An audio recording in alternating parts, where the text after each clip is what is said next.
Entrando no ponto mais substantivo relativo ao tema, eu gostaria de fazer uma nota que algo foi, de alguma forma, esteve presente nesse primeiro encontro passado, lá na Universidade Federal Fluminense, e que volto agora, que eu farei questão de trazer agora de novo, que é a pertinência de se intitular esse tipo de seminário como Teoria Social Brasileira. Isso é uma coisa muito interessante, que as recentes pesquisas sobre o pensamento social brasileiro, sobre os intérpretes do Brasil, sobre os autores que de alguma forma se ocuparam de entender o país, tem nos possibilitado, né? Os trabalhos do professor Júlio Brandão, os trabalhos do professor André Botelho, buscando ou tentando mapear a possibilidade de identificarmos continuidades e descontinuidades, né, entre esses autores, continuidades e descontinuidades não só temáticas, mas também na forma, no trato das questões, permite com que hoje a gente olhe para trás de maneira muito mais generosa com relação aos autores que se ocuparam, autores esses que eram muitas vezes atores também da política prática, mas que se ocuparam não só com a construção prática de instituições, da arquitetura institucional do país, mas também com a formulação, com a construção de modelos de imaginação sobre o que era o Brasil e quais seriam os projetos adequados para o acerto do Brasil, né, no seu compasso com o moderno. Então, chamar esses autores de teoria social, ou teoria política no Brasil, ou seja, eu acho isso muito pertinente, é uma coisa que, inclusive, o meu orientador de doutorado vem falando muito, o professor Renato Lessa, e se eu não me engano, eu já ouvi, inclusive, falando sobre isso nessa sala aqui, há algum tempo atrás, sobre como que quando a gente coloca o adjetivo brasileira associado à ideia de teoria política, parece ou sugere alguma coisa menor, né? Se o sujeito, por exemplo, está ocupado com o estudo de John Locke, ele não fala que estuda teoria política inglesa, ele fala só que estuda teoria política. Agora, por que quando a gente, né, estuda Visconde do Uruguai, ou então os teóricos Assis Brasil, os teóricos da representação da Primeira República, a gente acaba sendo obrigado a colocar esse adjetivo brasileiro? Então, eu acho que isso é um tema bem legal para a gente pensar, e essa opção dos organizadores do seminário em colocar o teoria no nome, eu acho muito interessante, muito pertinente para a gente pensar isso, porque, como eu mencionei há pouco, esse novo olhar, ou seja, essa volta que tem se dado a esses autores, tem mostrado que eles foram capazes de comprar o que havia de mais sofisticado no arsenal teórico da teoria ocidental e interpelar a realidade brasileira de maneira muito criativa, né? Eu mencionei agora um pouco o trabalho da Cris, mas lembro também do trabalho do professor Rogério, aqui presente, né? Ambos, só para citar exemplos que estão diante dos meus olhos e que eu li, né, fazem um interessante esforço de mostrar como que esses autores podem ser colocados, de alguma forma, em pé de igualdade com a teoria política do Ocidente, né? O Rogério com Francisco Campos e a Cris com os autores que pensaram a representação da Primeira República, mas eu não vou me empreender mais nisso. Pois bem, e por que eu aqui, né? No meu trabalho de doutoramento, eu comecei motivado exatamente por esses estudos que buscam uma continuidade temática e de forma no pensamento social brasileiro, né? Eu comecei motivado por um debate que, no Império, talvez tenha sido protagonizado, ou melhor, certamente foi protagonizado de maneira exemplar por Visconde do Uruguai, um político conservador, e por Tavares Bastos, um político liberal. Então, a minha motivação inicial no trabalho de doutoramento era estudar esses dois autores, né, buscando isso, buscando como que autores da política e, ao mesmo tempo, atores da política prática construíram instituições e imaginaram um Brasil. Cedo eu percebi que muito já havia se produzido sobre esses autores, né, e outra coisa começou a me chamar a atenção, a possibilidade de eu encontrar algumas outras categorias que me permitissem unir esses dois autores conservadores, um conservador e um liberal, unir esses autores na pretensão, inclusive, de identificar uma tradição de longo prazo, né? Ou seja, talvez a possibilidade de amarrá-los ou de identificar em ambos os autores elementos que eu venho chamando, ou tentando chamar, de uma espécie de tradição republicana, né? De alguma forma, esse tema da República sempre me ocupou, sempre foi um tema que me encantou, e eu comecei a perseguir a possibilidade de identificar uma tradição republicana do pensamento brasileiro que perpassou o século XIX, né, respingando tanto em conservadores, tanto em liberais, e que, de alguma forma, invade a cena republicana, e sobre isso eu vou melhorar o argumento já já, né? Mas, inicialmente, a motivação era, sem dúvida nenhuma, o trabalho do professor Gildo Marçal Brandão, né, falecido recentemente, que ele publicou, digamos assim, essa coletânea de ensaios em 2007, mas são ensaios escritos há algum tempo. Publicou num livro chamado Linhagens do Pensamento Político Brasileiro, onde o Gildo sugere a existência de famílias intelectuais que teriam os seus patriarcas e que comportam inequivocamente litígios, né? Todas as famílias brigam entre elas e dentro delas. Quanto a isso, não há nenhuma pretensão totalizante, nem homogeneizante, mas a possibilidade de identificarmos famílias intelectuais que teriam seus patriarcas colocados muito antes da institucionalização da disciplina, né? O que costumeiramente digamos assim, na ciência social brasileira, antes dessa retomada que eu mencionei agora há pouco com o André Botelho, com o Gildo, com o Rogério, com o Cris, né? Ou seja, na ciência social, antes dessa retomada, a gente costumava olhar para esses autores como falta, né? Aliás, na minha graduação, todos os livros que eu li sobre o Brasil sempre apontavam a ideia de falta, de arremedo, de certos autores que não podiam ser rivalizados com a teoria do Ocidente, tal como eu sugeri há pouco, né? Mas o Gildo propõe que essas famílias intelectuais teriam seus patriarcas antes da institucionalização da disciplina, né? Então, a ciência social surge ali enquanto universidade na década de 30, com os seus modernos métodos estatísticos, e nega o seu passado ensaísta, o seu passado que ela começa a acusar de ensaísta, de literário, dizendo só que o que seria feito dali em diante é que seria ciência social de verdade, com seus surveys e por aí vai. Bom, o Gildo sugere a existência dessas famílias e vai encontrar os seus patriarcas no século XIX com temas e problemas que ele de alguma forma, pretende mostrar a continuidade deles para dentro da ciência social institucionalizada, né? Deixa eu tentar melhorar isso. Essas famílias intelectuais do século XIX, que têm os seus patriarcas no século XIX, teriam tentado resolver problemas, né? E essas tentativas, ou seja, os seus ensaios interpretativos, o modo, as estratégias escolhidas, de alguma forma entraram na academia, que recolocou problemas em novas bases, mas não conseguiu se livrar de alguns dos temas que já se debatiam no Brasil no século XIX. É claro que eu não estou sugerindo, nem o Gildo sugere, que não houve melhora, mudança, né, transformação, não é esse o ponto, né? Mas um debate em especial, que é o debate que eu pretendo melhorar aqui, porque é relativo ao tema da mesa, nos acompanha, que é o debate entre centralização e descentralização no Império, né? Entre centralização e federalismo no Império. De alguma forma, se eu olho para esse tema, o debate entre centralização e federalismo no Império, eu percebo que essa questão ainda nos acompanha de alguma forma, né? E ontem, quando conversamos sobre o livro da Cris, numa aula do Werneck lá no Antigo e o Perge, né? Vamos falar assim, mas numa aula do Werneck lá no Antigo e o Perge, foi exatamente a intervenção dele, ou seja, o que ele fez questão de apontar, né? O quanto esses debates ainda nos acompanham. Bom, o quê? Se a gente pega fazendo um curto inventário, né? Eu vou adotar aqui mais ou menos a proposta do José Murilo de Carvalho sobre, ou seja, as datações que o José Murilo de Carvalho nos propõe. Se a gente faz um curto inventário sobre o Império, o que a gente vê? Há um hábito nessa historiografia que o José Murilo encabeça de alguma forma resumir o passado colonial. Eu também vou fazer isso aqui, claro que assumindo que essa postura negligencia certos acontecimentos no Brasil do século XVIII, que são de suma importância para a construção do Estado moderno. Eu estou assumindo aqui essa negligência, mas por questão de tempo, né, eu vou adotar essa mesma estratégia. Ou seja, o que era o Brasil até 1807? Né? Ou seja, o Brasil até 1807 era a marca de um mundo fragmentado. Ou seja, essa é a sugestão do Zé Murilo.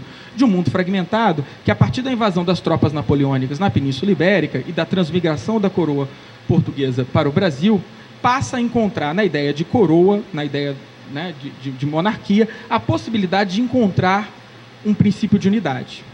Então, até 1807, até 1808, esse era o passado do Brasil, ou seja, uma espécie de confusão administrativa que, inclusive, era proposital, porque diante do tamanho da colônia, da distância, da impossibilidade de contato e transporte, era absolutamente do interesse da coroa portuguesa que aqui não houvesse uma hierarquia muito bem marcada, porque cedo ou tarde um chefe do poder local poderia se opor, inclusive, à metrópole, né? Então essa imprecisão administrativa era proposital, mas persiste uma espécie de fragmentação. Fragmentação essa que começa a sair de cena no momento em que a família real aqui se instala, né? Que eleva a condição do país, né? Com a abertura dos portos e o próprio status de sede da metrópole, né? E começa a trazer a bandeira da unidade, ou a ideia de unidade, como sendo uma meta, né, a ser perseguida pela política imperial. Bom, até 1807, 1808 esse é o quadro. Até 1822, o que se vê é que a independência e a solução monárquica foi uma bandeira aceita de maneira quase que consensual por diferentes atores, por diferentes matrizes intelectuais do país. Claro, com as suas exceções, e a maior delas, que o próprio Zé Murilo admite, é a província de Pernambuco, né, sobre a qual o marco é a Constituinte de 24, né, 1817, mas 1824, a Constituinte de 23, perdão, mas 1817 e 1824 marcam um momento de construção de uma oposição na província de Pernambuco à coroa que persiste, né, que dura no Império, mas essa opção centralizadora vai sair de cena em 34, na regência, com o ato adicional de 34, vai jogar o país novamente num mundo de fragmentação, no mundo de descentralização. Descentralização essa que promove a elite política do Império uma experiência, uma vivência muito desagradável, conforma essa elite numa vivência muito desagradável, ou seja, o mundo que o Brasil vive na regência, ou seja, a experiência na regência com as revoltas regenciais assusta muito aos homens do Império, que vão na década de 40 novamente recentralizar a política administrativa, recentralizar política e administrativamente o governo, garantindo o que o Zé Murilo dá o nome de estado de acumulação primitiva do poder, né, com as figuras do poder moderador, do Conselho de Estado, do Senado vitalício, e todas as estratégias que na chave política concentravam no poder pessoal do imperador, né, a possibilidade de arbítrio das facções, né, ou seja, liberais e conservadores. Ele poderia arbitrar pacificamente, de maneira relativamente estável, a briga entre essas facções, e centralização do ponto de vista administrativo, na figura do Ministério da Justiça, que vertebra a justiça no país, toda a partir do centro, toda a partir tendo como centro o Ministro da Justiça, né?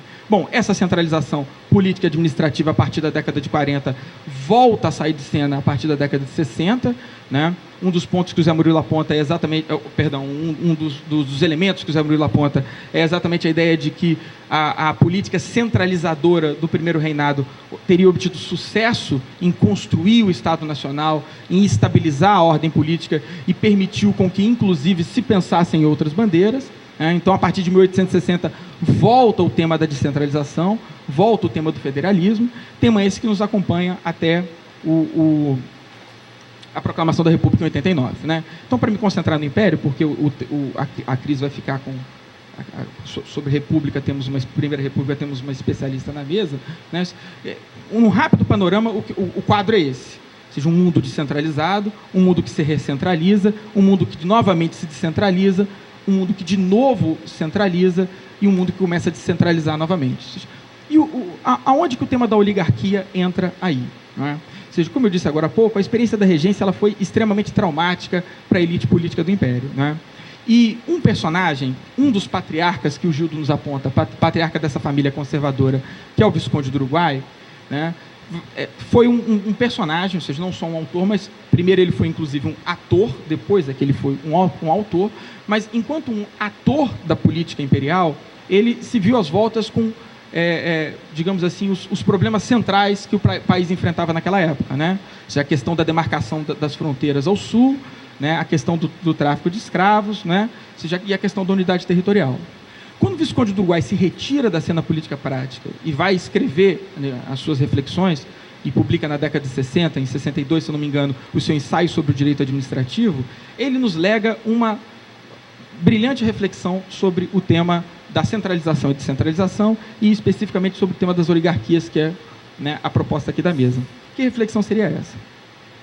Visconde do Uruguai faz parte desses atores que se viram diante do desafio que seria inventar um Estado a partir do nada. inventaram o Estado Imperial, construindo, né, um aparato administrativo de fiscalização e de administração diante de um território que até então não carregava consigo nenhum indício de que isso seria possível. Isso começa a partir da figura simbólica da coroa. Toda vez que a figura simbólica da coroa saía de cena, como foi na regência, né, o regente não tinha, certamente, o mesmo prestígio que o imperador, ou seja, então, toda vez que essa figura saía de cena, o país de novo voltava à experiência do que na retórica dos políticos da época era denominado como um haitianismo, né? O medo que nos fragmentássemos e nos tornássemos aquele mundo, aquela república de caudilhos, tal como na América Espanhola, ou seja, o que reforça, inclusive, o tema da teoria política, se me permite essa nota, né? Ou seja, políticos ocupados com o tema da ordem, da boa ordem, né? tal como a teoria política.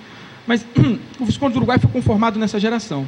E quando ele publica o seu livro, refletindo a sua experiência prática e apregoando o que seria uma boa estratégia de condução dos negócios públicos, né, o seu ensaio sobre o direito administrativo, o título já traduz, digamos assim, um dos argumentos centrais do livro, né, que é a ideia de reforço do tema do direito administrativo. O Visconde do Uruguai nos aponta um elemento muito interessante em resposta aos políticos liberais. Né? Que elemento?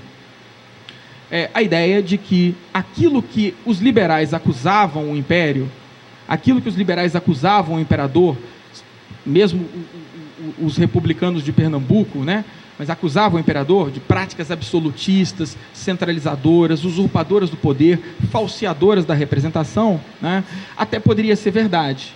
Mas os liberais se enganavam, e esse é o ponto do Visconde do Uruguai, né, ao depositar o absolutismo e a ausência e o ataque à liberdade apenas na figura do Estado.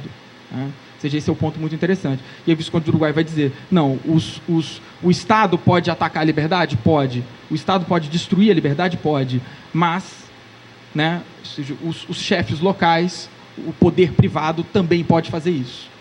Esse é um ponto muito interessante. Os liberais acusam o imperador de atentar contra a liberdade das províncias, mas eles esquecem de perceber que os chefes locais, os potentados locais, também podem atentar contra a liberdade. E é exatamente aí que entra o tema da administração, e é exatamente aí que entra o tema do Estado, tal como o Visconde do Uruguai coloca, enquanto uma figura que funcionaria como um pedagogo da liberdade, né? Como um tutor da cidadania, promovendo a ela a defesa do ataque do poder privado à sua liberdade, vertebrando a sociedade, seja política, seja administrativa, a partir do centro, né, a partir do Estado, e libertando, né, os locais do jugo dos chefes locais. Então, esse é um tema muito interessante.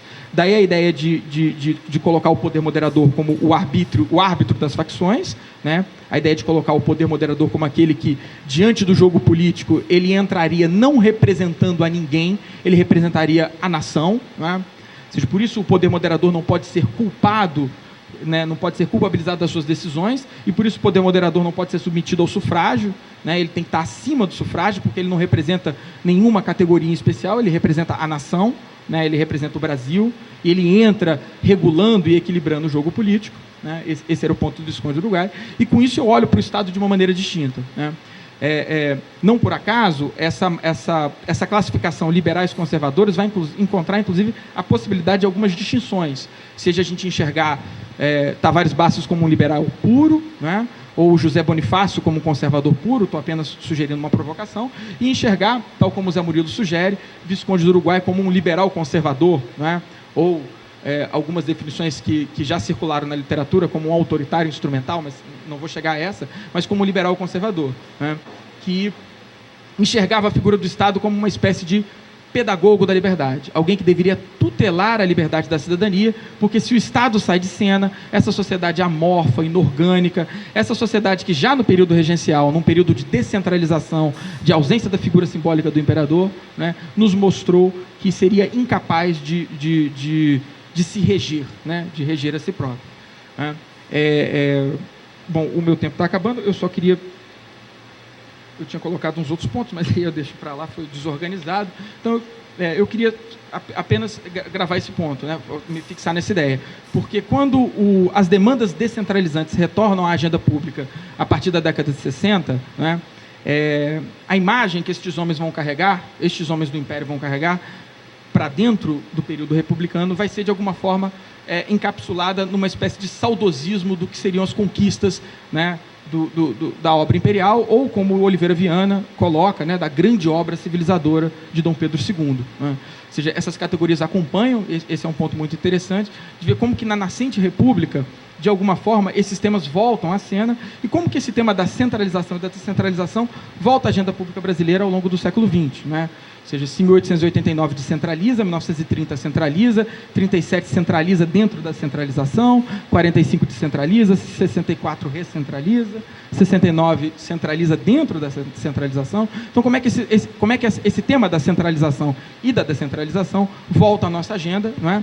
E a sugestão de que o Estado pode funcionar não só como um ataque, mas fundamentalmente como alguém que vai emancipar, né, o exercício da cidadania dos chefes locais, eu acho que é uma sugestão muito interessante para a gente pensar. Claro que ela comporta alguns detalhes que eu posso melhorar depois, mas é uma sugestão muito interessante para a gente pensar esse tema hoje na política brasileira, né? Ou seja, quem seriam hoje, ou quais instrumentos existiriam hoje na política brasileira, quando eu penso ela nessa trajetória de longa duração, nessas famílias de longa duração, que atuariam, né, como os emancipadores da liberdade frente às oligarquias locais, frente aos chefes locais, que inequivocamente existem, né, ainda no país. Bom, muito obrigado e peço desculpa pela desorganização.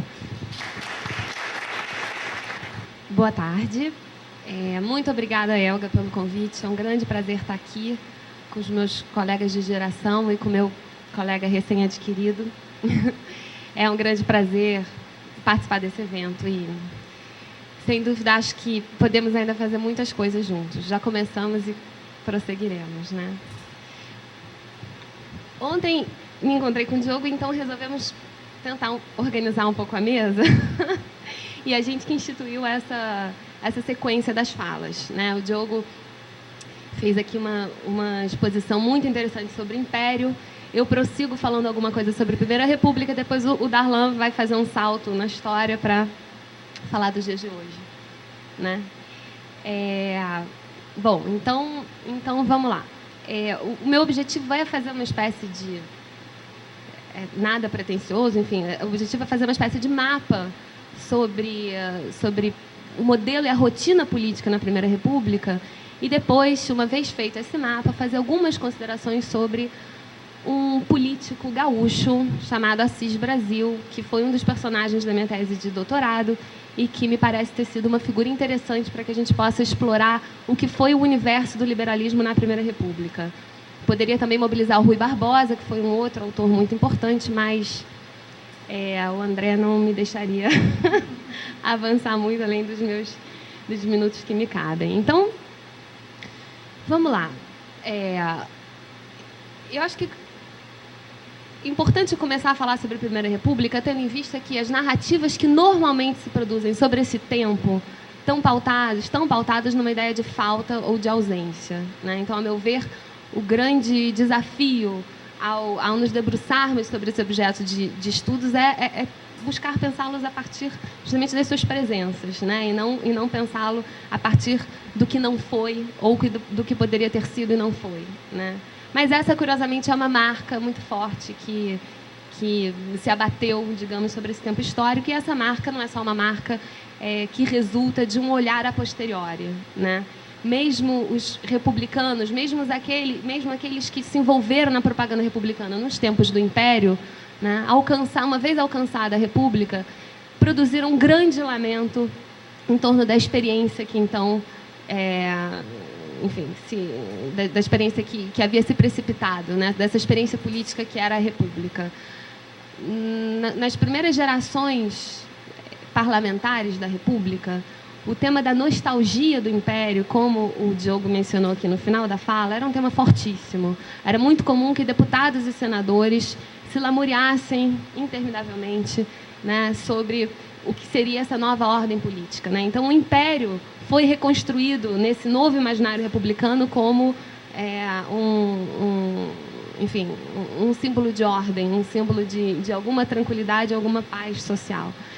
O José Maria Bello, que é um dos autores que escrevem sobre a Primeira República, se refere a ela como uma experiência de deformação republicana. Eu acho essa expressão muito forte, eu acho ela bastante representativa desse olhar que os próprios republicanos lançavam para a experiência que eles tinham precipitado na vida pública, né? Então, curiosamente, parece existir uma espécie de convergência entre os diagnósticos de conservadores e de liberais, né? Os prognósticos serão muito diferentes, quer dizer, o que fazer diante desse estado da arte, o que fazer diante desse cenário instituído, aí cada um propõe, né, coisas diferentes, mas a leitura sobre o que existia, ela era razoavelmente compartilhada, né, por grupos, por segmentos políticos diversos. E aí eu acho interessante chamar a atenção para o fato de que, enfim, efetivamente, as primeiras décadas republicanas tiveram a instabilidade como uma marca fortíssima. Embora, e aí eu retomo brevemente um tema do Diogo, embora o federalismo da Carta de 1891 não tenha constituído propriamente uma ruptura com o universo de expectativas dessa sociedade recentemente ingressada na ordem republicana, apesar disso, né, os ajustes que tiveram que ser feitos para que se produzisse algum nível de tranquilidade nessa sociedade que recentemente experimentava a República, esses ajustes foram muito tensos, né? Então, embora o federalismo da Carta de 1891 não tenha propriamente produzido uma ruptura, né, e aquela sociedade já tivesse uma expectativa nesse sentido, inclusive já seus modos de vida, em grande medida, já estavam pautados nessa demanda federalista, apesar disso, né, ainda assim, o federalismo incidiu sobre a nossa arquitetura institucional de uma forma bastante turbulenta, né? Se no Império a unidade do país, né, muito embora desde 60, como o Diogo disse, o tema da descentralização já tivesse voltado com força, apesar disso, a figura do rei tendia a constituir uma importante metáfora da unidade nacional, né? Então, em torno da figura do rei, a unidade da nação em grande medida, se pautava, né? Na República não existe mais rei, né? Então, a dispersão dessa ordem política e social passa a ser uma marca muito forte, e as tensões em torno da redefinição dos personagens e dos padrões de organização do poder passa a ser muito forte, né? Até que, é claro que eu estou aqui na frente de um historiador, me arriscando muito, porque eu estou fazendo digamos, uma... Ah, não, que bom. Eu estou aqui fazendo... me aventurando numa super síntese, né? Evidentemente que uma série de nuances das tais primeiras décadas republicanas às quais eu me refiro de uma forma um tanto quanto genérica, é claro que eu poderia me debruçar minuciosamente sobre cada um desses anos, mas, enfim, não é possível, né? Então, de uma forma geral, podemos pensar esses primeiros anos como anos excessivamente turbulentos, né? E até, né, a emergência do famoso Acordo Campos Salles, que produziu o grande estigma que recai até hoje sobre a Primeira República, que enfim, o estigma da República do Café com Leite. Longe de mim procurar desconstruir a ideia de que, efetivamente, havia ali um arranjo informal que se acomodava a uma cena política formal liberal e que, de fato, instituía um rodízio de poderes entre governadores que garantia alguma estabilidade àquela ordem política, né? Isso não está em questão, né? Não pretendo fazer uma releitura da história que vá desmontar essa versão já consolidada, mas o objetivo é um pouco tentar enxergar que, apesar desse mundo informal que efetivamente passou a organizar as rotinas da vida pública, apesar dele, né, existia, digamos, vida inteligente. Existiam pessoas pensando, imaginando, né, outras ordens sociais possíveis, outras arquiteturas institucionais possíveis, né? Imagino que vocês já tenham ouvido falar no modelo Campos Salles, mas pode ser interessante reproduzir aqui, em linhas gerais, quais seriam os seus princípios de formação, né? Então, basicamente, a gente tem um acordo, digamos assim, entre o governo federal e os governos estaduais. E, nesse sentido, o objeto da representação política, embora estivéssemos formalmente numa ordem liberal, o objeto da representação política não é o indivíduo e não é o povo. O objeto da representação passa a ser o Estado, ou seja, as unidades federativas. Esses Estados é que se fazem representar na tal ordem nacional, né? Então, temos uma rede de reciprocidade que se estabelece entre o presidente da República e os executivos estaduais, né? Os executivos estaduais garantem uma bancada legislativa dócil às vontades do governante federal, e o governante federal, em contrapartida, confere a esses governos locais inteira liberdade de ação, né? Mas é interessante ainda notar o seguinte, né? Apesar do protagonismo do Estado nesse novo modelo político, um outro personagem, né, que são as oligarquias locais, tiveram uma atuação fundamental na sustentação desse modelo, né? Então, se existia uma rede de troca entre governo federal e unidades federativas, no universo local existia também uma teia de reciprocidades entre os governantes dos estados e os coronéis ou os oligarcas locais, né? Então, o mesmo princípio que regia a relação entre governo federal e governos estaduais regia também a relação entre governos estaduais e os coronéis locais. Ou seja, os coronéis locais garantiam que as eleições acontecessem em conformidade com as expectativas dos governantes estaduais, e esses, em contrapartida, garantiam aos coronéis ou aos oligarcas locais a condição de quase que soberanos locais, né? Então, esses oligarcas, de fato, como que dividiam o protagonismo com os estados nesse novo modelo político. Então, a gente tem claramente a formulação de uma rotina antiliberal acomodada a uma ordem formal liberal, né? Então, a engenharia política do Campos Salles foi capaz de produzir a acomodação entre uma prática radicalmente distinta daqueles que eram os preceitos normativos previstos na Constituição. As oligarquias, portanto, eram peças-chave desse modelo, né? Bom, eu acho interessante ressaltar que as rotinas da fraude, ou seja, os instrumentos de corrupção, eles perpassavam as diversas etapas das eleições, né? Então, eles tinham a ver com o alistamento de eleitores, eles tinham a ver com a apuração de votos, eles tinham a ver com a própria rotina do voto, né? Com os rituais de voto, eles tinham a ver com a apuração desses votos, e eles tinham a ver, sobretudo, eu diria, com o que se chamava dos rituais de verificação final dos diplomas, né? Diferentemente da nossa justiça eleitoral atual, que foi instituída lá em 1932 no Código Eleitoral redigido pela Assis Brasil, de quem eu falarei brevemente, naquela época não existia justiça eleitoral, quer dizer, não existia essa ideia de que um controle externo ao poder legislativo deveria incidir sobre o ritual das eleições. Então, o próprio poder legislativo cuidava, né, das rotinas relativas à sua produção e reprodução, né? E aí, nessa comissão de verificação de poderes, né, as mágicas aconteciam, né? Os fósforos, como eram chamados os eleitores fictícios, né? Eram reconhecidos como eleitores reais e os candidatos recebiam mandatos ao sabor das conveniências das legislaturas implementadas. Os críticos da época chamavam as eleições daquele tempo como espetáculos de comédia eleitoral. Essa é mais uma expressão que está lá no José Maria Bello.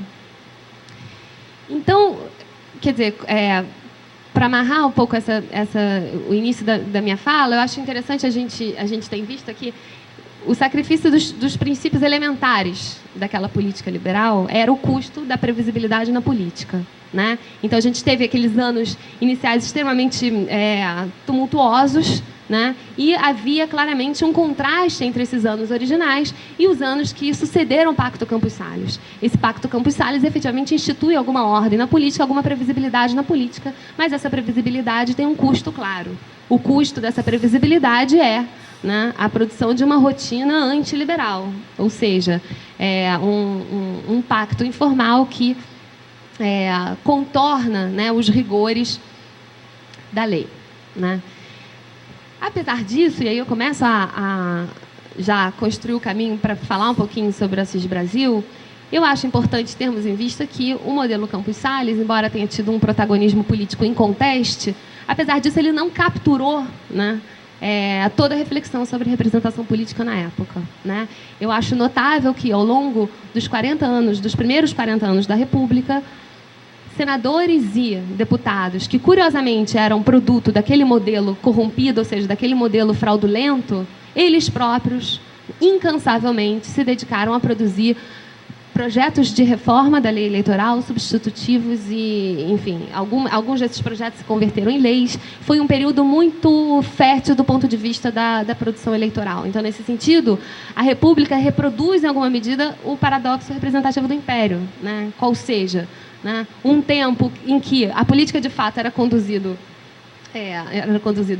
por um poder moderador, ainda assim, né, deputados e senadores se dedicavam de uma forma incansável à imaginação sobre outras formas possíveis de organização da política, né? É muito curioso que os homens produto, né, que são produto desse modelo vicioso, né, refletem e imaginam modelos políticos que, se levados a sério, né, no limite, comprometem a própria existência política deles, né? Então, ou seja, produzem leis hostis ao próprio modelo que os tornou possível, que tornou possível a sua existência política, né? Então, curiosamente, esses homens pareciam pairar numa órbita institucional inteiramente alheia aos movimentos do povo, né? Como se eles tivessem uma tranquilidade, uma estabilidade tal que os permitisse elocubrar, especular modelos políticos que seriam incompatíveis com a sua própria existência política. Não vou me alongar aqui nessa loucura que é imaginar homens que se fazem representantes de uma forma, ao fim e ao cabo, de uma maneira informal e que, apesar disso, né, parecem pleitear modelos políticos que invalidariam o seu próprio lugar, né? Não me alongo sobre isso e passo a tratar brevemente... Quanto tempo eu tenho, André? 10 minutos. Eu estava tão nervosa com o tempo que eu acho que eu estou até conseguindo controlar direito. Bom, então eu passo a tratar brevemente sobre o Assis Brasil. Por que o Assis Brasil, né? Eu poderia falar um pouquinho sobre Rui Barbosa também, mas eu achei interessante escolhi o Assis Brasil porque ele é um personagem, digamos assim, pouco conhecido para nós, né? O Rui Barbosa, sem dúvida, teve um protagonismo maior na gestação desse pensamento liberal na Primeira República, embora o Assis Brasil tenha tido, talvez, um legado mais significativo no que concerne a construção, né, das bases do nosso sistema eleitoral. O Código Eleitoral de 32, em grande medida, ele dá as diretrizes do que é a nossa organização eleitoral até os dias de hoje, né? Embora, evidentemente, uma série de alterações tenham sido feitas, mas as linhas gerais já estão previstas ali, né? E alguém poderia protestar, mas o Código é de 32 e você está se propondo a falar de Primeira República. Sim, então eu já tento driblar essa questão da seguinte forma. O Código de 32 me parece ser o marco jurídico de encerramento da Primeira República no que concerne o tratamento da questão da representação política, né? Ali no Código de 32 a gente tem um texto que acumula uma série de debates que foram travados ao longo da Primeira República e incorporados na forma final do Código, né? Embora seja o Assis Brasil o autor principal do Código, outros assinam com ele, mas ele claramente foi o protagonista desse texto. Apesar disso, e apesar desse texto já ter sido escrito lá no início da República, em 1893, né, ele acresce ao formato final do Código uma série de debates e de questões que foram tratadas exaustivamente ao longo dos 40 anos da República, né? Então, é como se esse documento consubstanciasse uma série de debates que ocuparam os nossos intelectuais brasileiros nesse início da República. E aí eu abro aqui uma pequena nota de pé de página para marcar a ideia de que, nesses primeiros anos da República, a distinção entre os campos da ação e da reflexão política ainda não se fazia de uma forma evidente como se faz hoje, né? Os homens que pensavam sobre a política eram os homens que, digamos assim, faziam a política, né? Então, o próprio Assis Brasil foi deputado, foi diplomata, quer dizer, ele tinha uma carreira política muito evidente, né? E associava ela à produção de textos, né, que resultava, evidentemente, de uma reflexão sobre essa mesma ordem política. Então, o Assis Brasil é um dos personagens desse tempo que acumulam, digamos assim, essas duas funções, né, o pensar e o fazer política. E o pensar a política na medida em que se faz a política, né? E o fazer política na medida em que se pensa a política. Então, tem uma relação aí que eu acho que é fundamental para se pensar o mundo intelectual dessa época, né? Dificilmente um desses nossos personagens eleitos aqui serão homens que terão passado ao largo dos cargos públicos como passamos todos nós, né? Ninguém aqui, quer dizer, não sei, posso falar por mim, não tenho pretensões a ser vereadora, deputada, senadora. O Darlan eu já não sei, teve um passado aí na Uni, etc. Mas enfim, vamos lá. Bom, o pensamento político do Assis Brasil me parece muito marcado por um certo realismo. O que eu quero dizer com isso? Assis Brasil o tempo todo se nega a pensar os indivíduos e a ordem política a partir de uma imaginação sobre um modelo ideal, né? A todo momento ele exorta a necessidade de pensarmos os homens como realmente são, e aí a gente poderia tecer aqui uma longa digressão sobre o que é ser realmente alguma coisa, mas não dá tempo, né? Mas essa era, digamos, a ambição intelectual dele, né? Pensar os homens como realmente são. Ele não tinha como marca fundamental nenhum otimismo e nenhum pessimismo sociológico, né? Era muito comum que autores nessa época se caracterizassem por uma ou outra forma de olhar para o povo e para a sociedade, né? Então, autores como Oliveira Viana tendem a ter seu pensamento marcado por uma certa demofobia, né? As coisas que vêm do povo, em geral, não devem ser muito boas. E autores como o próprio Rui Barbosa tendem a ser marcados por um certo otimismo sociológico, sobretudo ao fim da vida. Rui Barbosa olhava para o povo e via o povo como um bom povo, né? Um povo vítima, absolutamente degradado por conta das suas elites políticas, mas essencialmente bom, né? Sufocado pelo peso das elites. O Assis Brasil, me parece, né, não incorre nem num otimismo e nem num pessimismo sociológico, portanto, né? O que me parece a marca fundamental do pensamento político dele é um fortíssimo otimismo institucional. O que eu quero dizer com isso? O Assis Brasil parecia acreditar que as instituições, né, o direito, as leis, têm o poder de converter o povo na sua existência cívica. Quer dizer, as leis têm a capacidade de alçar o povo de uma condição de infortúnio sociológico, né, e promovê-lo a uma condição virtuosa, né? As leis têm essa capacidade. E, portanto, né, ele tende a fugir aos essencialismos, né? O povo não é bom, o povo não é essencialmente bom e o povo não é essencialmente mau, né?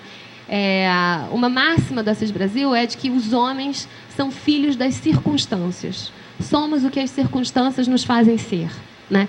Então, quer dizer, cabe ao Estado, né, se pretende ter uma melhor ordem política e social, tornar as circunstâncias favoráveis, né, para que os homens possam ser bons cidadãos, né? Se as circunstâncias para isso são desfavoráveis, os homens não saberão romper esse círculo vicioso e tenderão a se reproduzir nessa condição inferior, né? Ou nessa condição socialmente degradada. Quer dizer, a observação de um cenário cívico degradado não conduz o Assis Brasil a um lamento, né? A ideia básica é a de que o sujeito que experimenta, né, ele é, por definição, passível de erro ou de acerto, né? Isso significa dizer que a incursão no erro não significa a esterilização da possibilidade do acerto e, de forma contrária, né, o acerto não extingue a possibilidade do equívoco, do erro, né? Ou seja, não sei se isso está suficientemente claro, né? As possibilidades, as potências de perfectibilidade e de falibilidade humanas, né, elas não são antagônicas, elas são complementares. Os homens são perfectíveis e são falíveis, né? Isso tudo para dizer o seguinte: se observamos na cena política e social homens que erram, né, não devemos nos deprimir com isso, né? O fato deles terem errado, o fato deles não saberem eleger os seus governantes, né, não os torna, por definição, incompetentes para se converterem em bons cidadãos. Quer dizer, é possível que, embora tenham incorrido repetidamente no erro, é possível que ainda assim eles possam acertar, né? Mas quais seriam as condições para esse acerto, né? E aí é curioso perceber num autor marcadamente liberal a presença muito forte de um argumento que torna o Estado, né, um instrumento absolutamente central. Como podemos fazer, né, como é que podemos conduzir esses homens ao acerto? Isso é, como é que podemos construir as circunstâncias favoráveis para, enfim, né, a consolidação de um ambiente cívico desejável, favorável. Como fazer isso, né? Então, o Código Eleitoral de 32, ele claramente dá, na forma da lei, né, ele dá substância para essa preocupação, do Assis Brasil. Quer dizer, ele cria a justiça eleitoral, né? A justiça eleitoral seria um instrumento para garantir que esses homens pudessem fazer uso de uma boa forma política. O que eu quero dizer com isso, né? A justiça eleitoral, acreditava-se, né? O magistrado tinha uma incrível reputação à época, né? E acreditava-se que a projeção, quer dizer, a inclusão dos juízes nessa ordem eleitoral seria capaz, em grande medida, de moralizar os instrumentos, né, e os procedimentos eleitorais. Então, sendo moralizados esses procedimentos, né, os homens poderiam, enfim, ver os resultados de seus votos, né? E aí uma preocupação tipicamente liberal, né, assim, a agenda clássica do liberalismo, a preocupação com os procedimentos está contemplada aqui no Assis Brasil, né? Então, ele quer garantir rituais formais do voto que sejam efetivamente fiéis, né, ao desejo dos eleitores. Mas, e aí as idiosincrasias desse liberal começam a aparecer, né? A expectativa dele não é só de produzir um modelo político correto do ponto de vista formal. Ele também quer que esse modelo político seja compatível com uma boa substância para a política, né? Então, é preciso garantir aos governantes liberdade de ação. E esse é um tema central que também está contemplado no Código, com uma cláusula proporcionalista mitigada por um princípio majoritário. O que eu quero dizer com isso, né? Na cláusula proporcionalista, prevê-se a possibilidade de representação das minorias. Até então, durante toda a Primeira República, previa-se a possibilidade de representação das minorias, mas sempre a partir de cotas pré-fixadas. Então, até a Lei Rosa e Silva, previa-se a possibilidade da representação de um terço da bancada legislativa poderia ser ocupado por um segmento minoritário. A Lei Rosa e Silva sofistica-se um pouco mais e prevê a possibilidade de até 2/5 da bancada legislativa serem ocupados por grupos minoritários, né? Mas o princípio proporcional, que é o princípio que nos rege hoje, não estava ainda presente na nossa legislação eleitoral e passa a estar presente nesse Código de 32, né? Só que a preocupação do Assis Brasil é o seguinte: se a gente também, né, confere excessiva representação a essa minoria tenderá a produzir obstáculos para a ação do governo. Porque a minoria ela é definida pela inação, pela não ação, pela ação crítica, se tanto, né? Ela não produz ações de governo, né? O governo não pode, portanto, se paralisar pela precipitação inoportuna de segmentos minoritários excessivamente representados. Daí a cláusula majoritária que visa conter, né, os efeitos que Assis Brasil prevê como devastadores dessa super representação de minorias, né? Então, a preocupação dele é, por um lado, garantir algum lugar institucional para essas minorias, porque se essas minorias não tivessem lugar institucional, elas poderiam pleitear formas não institucionais, ou seja, extraformais de ação, ou seja, elas poderiam produzir enfim, ameaças à ordem, né? Isso não seria interessante. Então, vamos tratar de destinar a elas um lugar institucional, mas esse lugar institucional não pode ser excessivo. Precisamos de resguardar, né, o lugar, a liberdade da ação do governo, né? E eu estou insistindo nisso por quê? Porque então a gente tem, ao fim e ao cabo, a formulação de um modelo político híbrido, né, que prevê enfim, temas clássicos da agenda liberal, né? E, por outro lado, não abre mão da presença de um Estado dirigente, que será ele próprio o responsável por produzir as condições para a participação política do povo. Então, nesse sentido, o povo é feito origem e destino da política. Origem na medida em que ele vota, né? E destino na medida em que, né, a garantia do seu voto está dada justamente por um Estado, né, forte, um Estado em alguma medida dirigente, né? Embora sempre esse mesmo Estado tenha as suas ações moderadas pelas garantias de representação das minorias, né? E aí, para fechar, né, eu queria marcar, né, com um certo anacronismo, vocês me desculpem, mas o tempo já foi embora, então o Assis Brasil vem imbuído de um forte desejo de governabilidade, né? E esse desejo de governabilidade não pode ser atropelado por uma representação excessiva das minorias. Então, tem aí uma preocupação liberal forte, marcadamente, né, presente, né? E, por outro lado, um acento inequívoco na importância de uma presença do Estado, né? E, para finalizar mesmo, acho importante notar que esse documento do Código, né, que traz significativos avanços liberais, né, na nossa agenda política, ele aprofunda temas liberais que foram tratados à exaustão durante todas as primeiras décadas republicanas. Esse documento, né, curiosamente, só ganhou, né, a possibilidade de se converter num código eleitoral, né, numa época que já era um preâmbulo de uma ordem política autoritária, né? Então, curiosamente, o liberalismo avança junto com o avanço da ordem autoritária que, enfim, já se anuncia ali, né? Já se pronuncia ali naquele momento. Desculpa. Foi.